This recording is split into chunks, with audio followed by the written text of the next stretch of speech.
নমস্কার, জয় মাতারা। আমি অ্যাস্ট্রো হিমাংশু ভাগ্যের দোয়া থেকে আপনাদের সকলকে জানাই আন্তরিক শুভেচ্ছা, ভালোবাসা।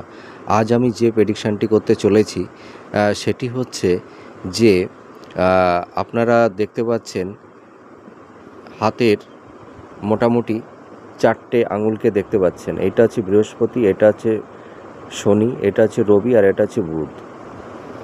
তা আমরা যে প্রেডিকশানটি করতে চলেছি সেটি হলো, যাদের বৃহস্পতির হাতের এই আঙুলটা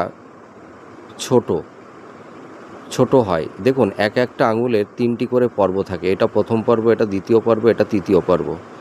আর এই যে মিডিলের যে আঙুলটা, এটা হচ্ছে শনির আঙুল। তা এখানেও 3টি পর্ব, প্রত্যেকটা আঙুলের 3টি করে পর্ব থাকে।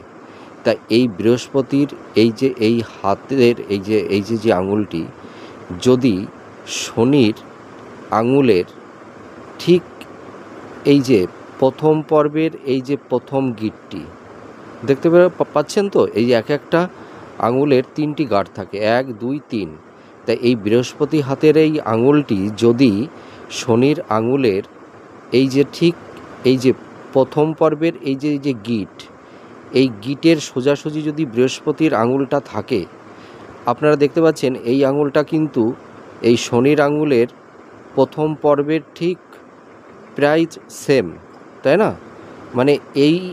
এই প্রথম পর্বের গিটের থেকে কিন্তু এই বৃহস্পতির এই আঙুলটা কিন্তু অনেকটা উঁচুতে আছে। কিন্তু দেখবেন যাদের বৃহস্পতির এই আঙুলটি এই শনির আঙুলের প্রথম পর্বের গিটের সোজাসুজি হবে, এই বৃহস্পতির আঙুলটা বা গিটের থেকে সামান্য একটু উঁচু থাকবে, এই ধরনের যদি আপনাদের কারুর হাতের আঙুল থেকে থাকে, তাহলে আপনাদের জীবনে কি সমস্যা তৈরি হবে। দেখুন, যাদের বৃহস্পতির হাতের আঙুল শনির আঙুলের প্রথম পর্বের সোজাসুজি হয়ে থাকে, তাহলে এদের জীবনে প্রচুর স্ট্রাগেল, বিভিন্ন রকমের সংঘর্ষের মধ্যে দিয়ে, ঘাত প্রতিঘাতের মধ্যে দিয়ে এদের অবতীর্ণ হতে হয়। এছাড়া এদের পারিবারিক জীবনে সুখ শান্তি বলে তেমন কিছু একটা থাকে না।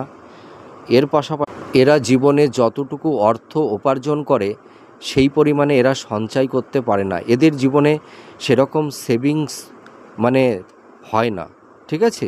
আর এদের দাম্পত্য জীবনও খুব একটা ভালো যায় না। আপনারা আপনাদের হাতের সঙ্গে মিলিয়ে দেখুন কতটা ম্যাচ করছে। নমস্কার।